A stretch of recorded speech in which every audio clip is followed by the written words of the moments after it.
Have you ever looked up at the moon and wondered when we'll go back? It's a question that has captivated humanity for decades. In 2017, the United States made a bold declaration with the Artemis program. We're going back to the moon, and this time, we're staying. The goal was ambitious, aiming to land astronauts on the lunar surface by 2024. But here we are, and that date has come and gone. So what happened? The answer, in large part, lies with a giant, shiny rocket and the billionaire behind it, Elon Musk's Starship. The entire American strategy for returning to the moon hinges on SpaceX. NASA, in a departure from its historical approach of building its own rockets, decided to partner with private industry. They awarded a massive, nearly $3 billion contract to SpaceX to develop a lunar lander based on their revolutionary Starship vehicle. The idea was brilliant in theory. Leverage the innovation and speed of the private sector to achieve monumental goals faster and cheaper. Starship isn't just any rocket. It's designed to be a fully reusable transportation system capable of carrying over 100 tons to orbit, intended to one day take humans to Mars. For the Artemis III mission, a specialized version, the Human Landing System, or HLS, would act as a lunar elevator, taking astronauts from lunar orbit down to the surface and back again.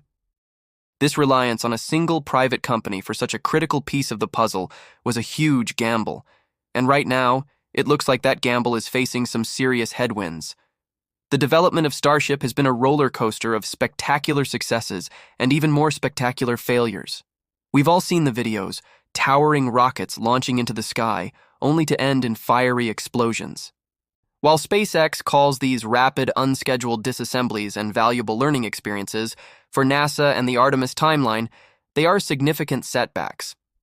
Each test flight that doesn't go exactly as planned pushes the dream of a moon landing further into the future.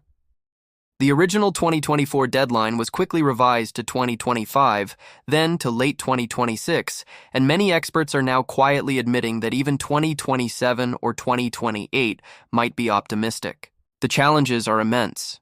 Starship is the most powerful rocket ever built, but it's also incredibly complex. It requires a successful orbital launch, in-orbit refueling from multiple tanker starships, a perfect lunar orbit insertion, a flawless landing, and a successful launch from the moon's surface. That's a long chain of events where every single link has to work perfectly, and many of these technologies have never been tried before on this scale. The FAA has also been a factor, with launch licenses requiring extensive environmental reviews and safety checks, adding further delays to SpaceX's move fast and break things philosophy. While America's lunar ambitions are stuck in a cycle of test flights and delays, another global power is moving forward with startling speed and precision: China.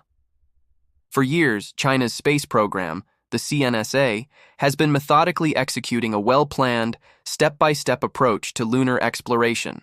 They're not just talking about it, they're doing it. They've successfully landed robotic rovers on the far side of the moon, a historic first.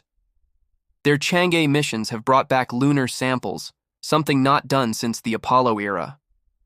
And they're not stopping there. China has made its own bold declaration. They intend to land their own astronauts, or Taikonauts, on the moon by 2030. And unlike the US plan, which relies on a single unproven vehicle, China is pursuing a more traditional, multifaceted approach. They are developing their own super heavy lift rocket, the Long March 9, and their own lunar lander. Their plan appears to be more conservative, relying on proven technologies and a state-funded, methodical timeline that isn't subject to the whims of a commercial partner or the dramatic risks of experimental hardware. This isn't just a friendly space race like in the 1960s. The stakes are much higher now.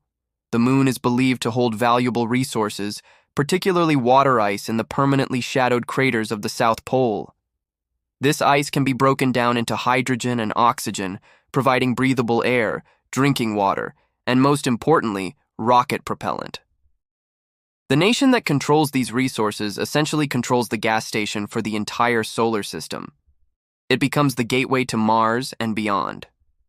It's about establishing a permanent strategic foothold off-world.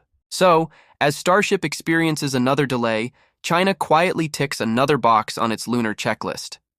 They are forming their own international coalition, the International Lunar Research Station, with partners like Russia and other nations. They are building a parallel ecosystem for space exploration, one that rivals the US-led Artemis Accords. Every month that the US waits for Starship to be ready is another month China has to close the gap, to develop its capabilities, and to solidify its own plans. NASA Administrator Bill Nelson has been very vocal about this. He has repeatedly warned Congress that the US is in a real race with China and that we risk being left behind. He has pointed directly to China's rapid progress and stated that if they get to the lunar South Pole first, they could potentially claim the resource-rich areas as their own territory, effectively locking other nations out. It's a scenario that sounds like science fiction, but it's a very real geopolitical concern for the 21st century. Does this mean the Artemis program is doomed? Not at all. SpaceX is known for overcoming incredible odds. Elon Musk's vision and his team's engineering prowess are undeniable. Starship, if and when it becomes fully operational, will be a game changer for all of humanity. Its sheer capacity could open up space in ways we can barely imagine. But the critical word is when. The delays are creating a window of opportunity for China that they are seizing with both hands. The situation has led many to question NASA's all-in strategy. Was it wise to put all our lunar eggs in one Starship basket? In 2023, NASA seemed to acknowledge this risk by awarding a second contract for a lunar lander to a team led by Jeff Bezos' Blue Origin. This provides a backup, a plan B, but their Blue Moon lander is also in the early stages of development and won't be ready for the initial Artemis landings. For now, the hopes of seeing American boots on the moon in the near future still rest squarely on the stainless steel shoulders of Starship. This new space race is less about planting a flag and more about securing the future. It's a marathon, not a sprint. While the US approach, betting on a revolutionary leap in technology, could eventually pay off with a massive advantage, the slow and steady, state-backed Chinese approach is proving to be incredibly effective in the short term. They are gaining experience, building infrastructure, and making consistent, tangible progress while the world watches Starship's dramatic test flights. So, the next time you see a Starship launch, remember that you're not just watching a rocket test. You're watching a high-stakes geopolitical drama unfold in real time. The outcome of these fiery tests in Boca Chica, Texas, could very well determine who leads humanity's expansion into the cosmos for the next century.